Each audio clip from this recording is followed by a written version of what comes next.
Oh. Oh. Oh.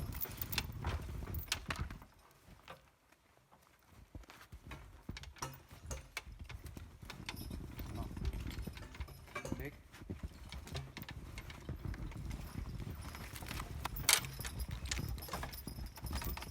Yep. Easy. Back. Back. Back, Mom. Over, Jacob. Up. Back. Up. Oh. Step up, paw. Jacob. Oh. Paw, Jake. Paw. Oh. Come back. Back.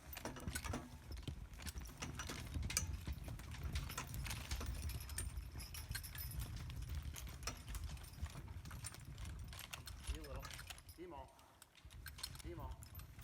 So in the last 2 weeks, I've received 3 different questions regarding logging carts and arches and the reasons I use them and how I use them, and because of my own personal preference to the cart that I'm using in this video, I wanted to put together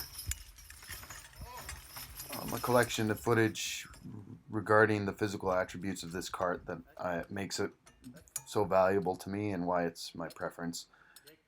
So this is the advantages and disadvantages, as I see it, of the less Barden logging cart.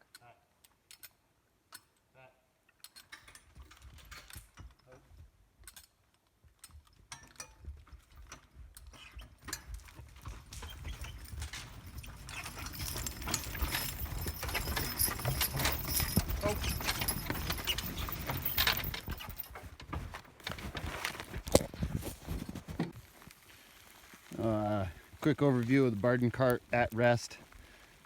First and foremost, I think that it's important to understand that this cart is tongue heavy, and so when not under load, it can be detrimental to the neck of the horse, which makes it very critical that we have properly adjusted D-rings so that there's no weight on the collar. It's all suspended right here.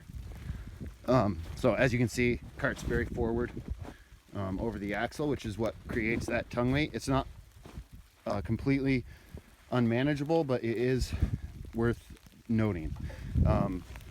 Easily changed out to a single, as seen in picture.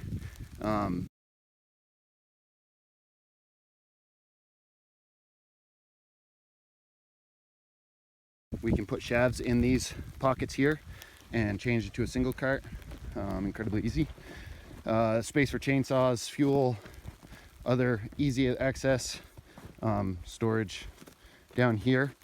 Some folks have this with no storage, and they keep their chainsaw there. It does help with tongue weight. Again, I say if we've got properly adjusted D-rings, we don't need to worry about that. Hitching system here, we'll visit this quite a bit in this video. Slip hook here, grab hook here. Log's going to be slide through and over. That's going to allow us to raise the weight of the log up in the air and release it on the landing. I'll show that later.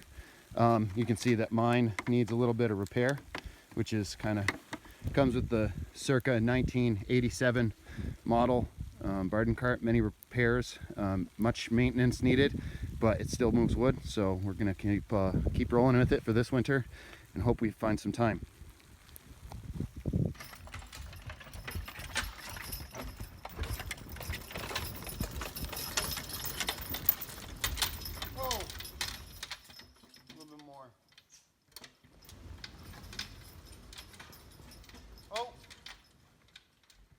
See, the log is suspended in the air by the natural curvature of the earth here. Back. That's right, not flat earth here. Now I'll tighten the chain up, and as we pull away, that tension will keep the front of the log in the air. Ready?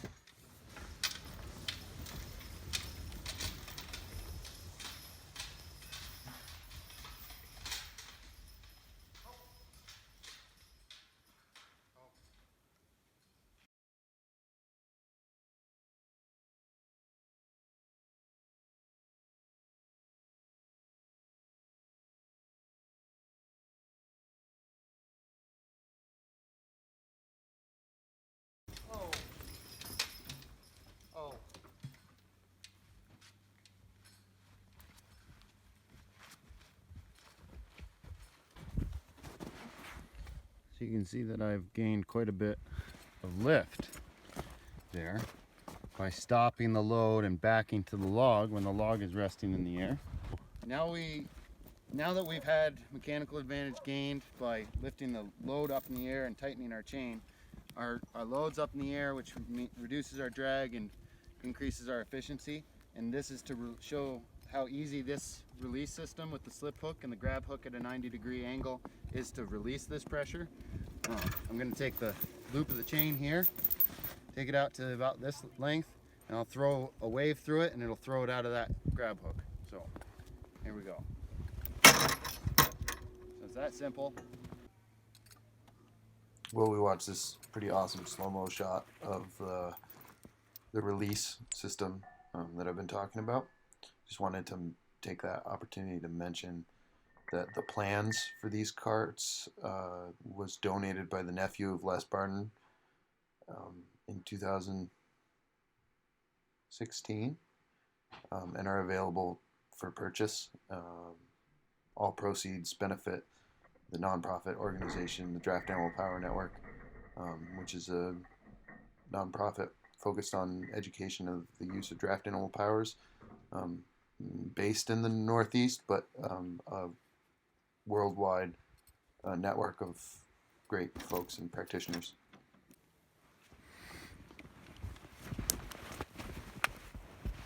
This is a trick I use, and I'm going to try and do it pretty brushy because I'm lazy as hell.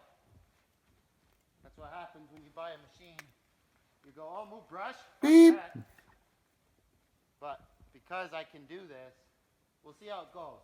I'm going to try and back that cart into the deep snow accurately while I swing them through this turn. Hitch both of those at the same time. And as we come out, down the hill. What's hard to capture from this video is how far the cart leaves the trail and goes into the unpacked snow, which would otherwise be really difficult to maneuver in. Because I'm turning them on a packed surface, it forces them to shove the cart up into the deep snow and close to the hitch where I'm able to reach it with the chains, which is what I was trying to describe there. But from the angle, it's really difficult to see that there is absolutely a change in the surface.